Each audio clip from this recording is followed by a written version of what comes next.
तर मनसेची ही फेरीवाला हटाव मोहीम आहे ती दिवसेंदिवस अधिकच आक्रमक होताना दिसते। त्यांनी फेरीवाला मुंबईतल्या अनेक ठिकाणी फेरीवाल्यांना हटवायला सुरुवात केली आहे। ज्या फुटपाथवरती फेरीवाल्यांमुळे प्रचंड गर्दी होते त्या फुटपाथाने आता मोकळा श्वास घ्यायला सुरुवात केली आहे।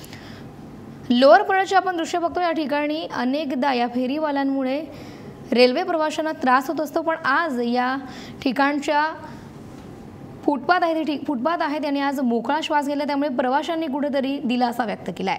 या संदर्भातच रेल्वे फुटपाथचा आढावा घेतलाय आमचे रिपोर्टर अक्षय कवाडी यांनी। फेरीवाल्यांविरुद्ध मनसे आक्रमक जरी झाली असली तरी याचा फायदा आता मुंबईकरांना सुद्धा होत आहे। याचं कारण तसंच आहे, आत्ता मी लोअर परेल स्टेशनच्या इथे आहे। माझ्या या बाजूला जर पाहिलं तर हा जो ब्रिज आहे तो काही दिवसांपूर्वी या ब्रिजची परिस्थिती अशी होती की लोकांना चालण्यासाठी जागा नव्हती। हे जर आपण पाहिलं तर या ठिकाणी सर्व फेरीवाले बसत होते आणि त्यामुळं लोकांना चालता सुद्धा येत नव्हतं, चालायला लोकांना प्रॉब्लेम होत होते। त्यामुळे आता जर पाहिलं तर हे सर्व परिसर मोकळा झाला आहे आणि नेमकं हे कोणी केलं तर हे सर्व मनसेचे जे मनसैनिक आहे त्यांनीही मोकळं केलेलं आहे। काय सांगाल तुम्ही, काल नेमकं काय कारवाई केलेली आहे, कशा पद्धतीने तुम्ही या ठिकाणी ही कारवाई केलेली आहे? ही कारवाई कालचीच नाही। जेव्हा माननीय राजसाहेबांनी आदेश दिल्यानंतर खऱ्या अर्थानं कायद्याच आहे की 150 मीटरच्या हद्दीमध्ये रेल्वे 150 मीटरच्या हद्दीमध्ये कुठला माने फेरीवाल्यांचे जे अधिकृत असो किंवा अनधिकृत असो तरी देखील काही ठिकाणी मला अतिशय खिदानं सांगायचं वाटतं की ही कारवाई करण्याचं खरं काम हे महानगरपालिकेचं आहे, प्रशासनाचं आहे। आणि जेव्हा कायद्याची अंमलबजावणी प्रशासनाला महानगरपालिकेला करता येत नाही त्यावेळेस माननीय राजसाहेबांनी आवाज उठवल्यानंतर आम्ही संपूर्ण मनसैनिकाच्या माध्यमातून अशा प्रकारच्या कारवाई करून कायदा कसा राबवायचा हे प्रशासनाला दाखवून दिलेलं आहे आणि त्याचं स्वागत हे संपूर्ण जनतेने नागरिकांनी केलेलं आहे। या संदर्भात तुमच्या काही लोकांनी तुम्हाला काही प्रतिक्रिया दिल्या आहेत का या की तुम्ही हा जो ब्रिज आता खाली केलेला आहे, फेरीवाल्यांचा जो प्रश्न आहे या ब्रिजवर मोठा होता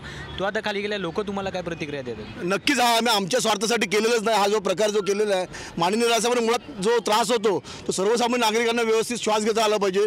मग ती खेळांची मैदानं असो, रस्ते असो, फुटपाथ असो, आणि त्याचातला एक भाग आहे फुटपाथ हे मोकळे पाहिजे ते नागरिकांसाठी पाहिजेत, इथे आम्हाला कुठले आमचे स्टॉल टाकायचे नाही आहेत। आणि म्हणूनच माननीय राजसाहेबांच्या या स्वागताचं या निर्णयाचं सगळ्यांनी कौतुक केलेलं आहे। आमच्या या वर्ल्ड विधानसभेमध्ये कमीत कमी 4 ते 5 ऑफिसेस आहेत, त्या सगळ्या ऑफिसमध्ये जी लोक आहेत, जे आम पब्लिक आहेत, ते येतात आणि सांगतात की तुम्ही अशाच प्रकारे कारवाई चालू ठेवा आणि आम्हाला अतिशय आनंद देणारी गोष्ट आहे।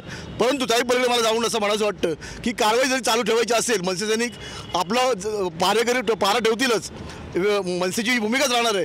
वेळ प्रसंगी पारे करेल, वेळ प्रसंगी मारेकरी करायची देखील भूमिका आम्ही नक्कीच निभावू।